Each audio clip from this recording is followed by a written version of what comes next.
They say absolute power corrupts absolutely, but they never say what power extreme does. That's because power extreme is the secret to unlocking one of the world's most powerful modular advanced weapon systems ever known to man. Hi, I'm Dan Larson, and this is the history of the Centurions. In 1985, Kenner Toys could see the writing on the wall. Their Star Wars gravy train was running out of sales juice. No more of that savory brown Star Wars gold flowing in from retailers. A proper substitute would have to be found, and soon, or they could be facing the final course of their incredibly successful action figure merchandising buffet. Kenner, in cooperation with Ruby Spears Productions, began development of the Centurions, a revolutionary new action figure line that would put the focus back on the figures instead of the vehicles, as G.I. Joe, Star Wars, masks, and other toy lines were doing. Okay, maybe not all of the focus on the figures. Maybe if they could find a balance, a compromise between figures and vehicles, a hybrid where the figure and the vehicle were kind of the same thing, that would work, right? No. That's what Centurions were, as told by their own marketing tagline, Man and Machine, Power Extreme. Power Extreme was the sort of driving theme, the call to plastic arms that grabbed kids' attention as precisely what they had been seeking. Moderate power would not suffice. Only excessive, overbearing, indomitable power would sate their unquenchable thirst. Ruby Spears Productions was riding high with their Mr. T cartoon while simultaneously taking a mulligan on their cartoon promoting the underperforming Sectaurs toy line. See our History of the Sectaurs video for more about that. They produced a 5-episode Centurions miniseries which first aired in April of 1986, whetting the appetites of all the kids out there who, like me, assumed that the toys were produced based on the demand from the kids after the show aired, not that this was all orchestrated from the beginning in a shrewd mass manipulation social experiment that is still paying dividends to this day. The 5-part miniseries was followed by a full season of 60 episodes, running 5 episodes a week from September to December 1986.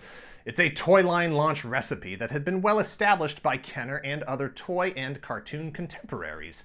G.I. Joe, Thundercats, Transformers, Masters of the Universe, even Kenner's own Mask line of toys and cartoons, which debuted a year earlier in 1985. The Centurions were a trio of special operatives with a specific area of expertise. Ace McCloud was the aerialist top gunner. Check out our retro showcase of that figure. Max Ray was the scuba Tom Selleck, and Jake Rockwell was the guy on the ground. They were supported by Crystal Kane, a computer tech specialist who operated out of an orbiting armory.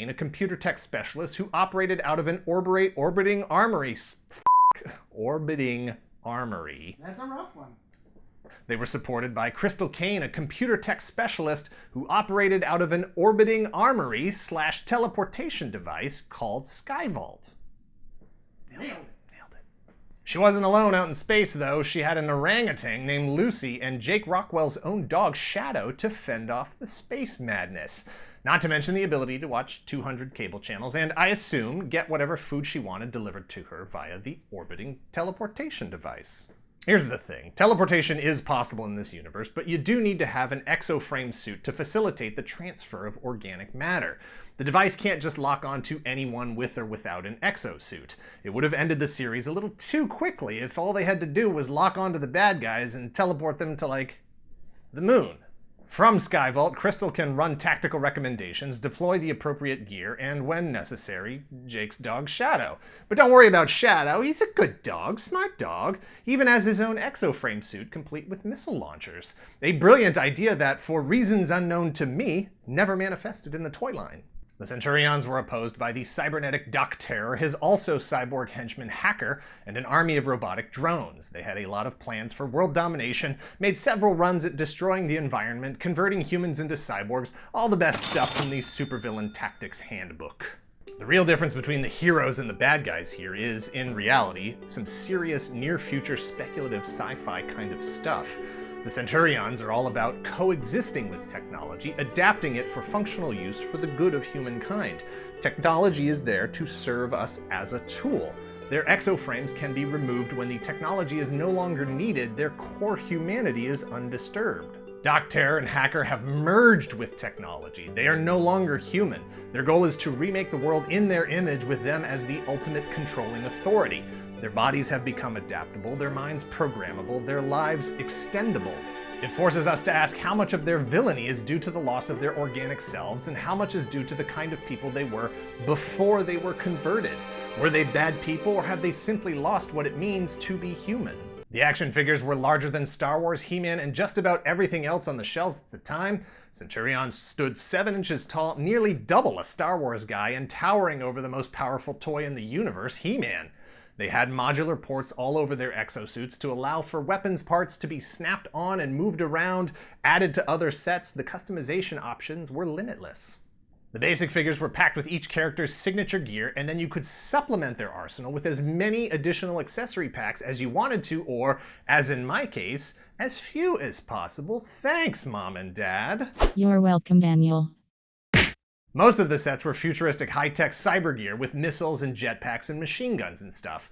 Others looked uncomfortable and probably left the operator completely exposed on an actual battlefield. DC Comics produced 4 issues of Centurions, at which point everyone kind of agreed that that was probably enough.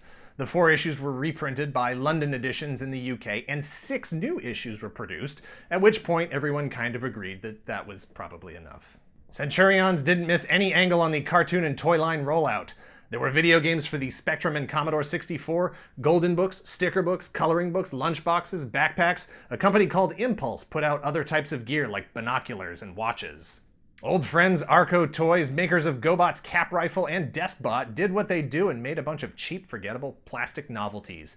Viewmasters, kites, ski hats. Look, the point is, Centurions was a really big thing for about 6 months, and not a single merchandising opportunity was overlooked. Plans were in the works for a roster refresh, a second wave of figures including Centurions members John Thunder, the Native American covert ops specialist, and Rex Charger, the energy ops expert, with a figure that would have had the glow in the dark. A line canceled just before it hit its stride.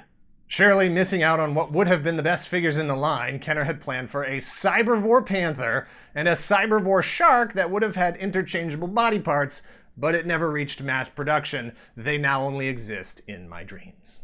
The Centurions was a unique science fiction superhero near-future adventure that delivered an innovative line of action figures that many collectors still dream of making a return to the mainstream someday, somehow. Thanks for watching. Hit like, hit subscribe, share this video with all your friends who you think would say, "Oh yeah, I had those toys. I forgot what they were called." And let us know in the comments down below which Centurion you would be. As a kid, I assumed I was a Max Ray, cooler than Jake, but not cool enough to be the hotshot pilot guy. Years later, I know that the mustache look isn't for me, and I can be whatever I want, so I choose Shadow, the missile-launching dog. All the fun and firepower, none of the responsibility.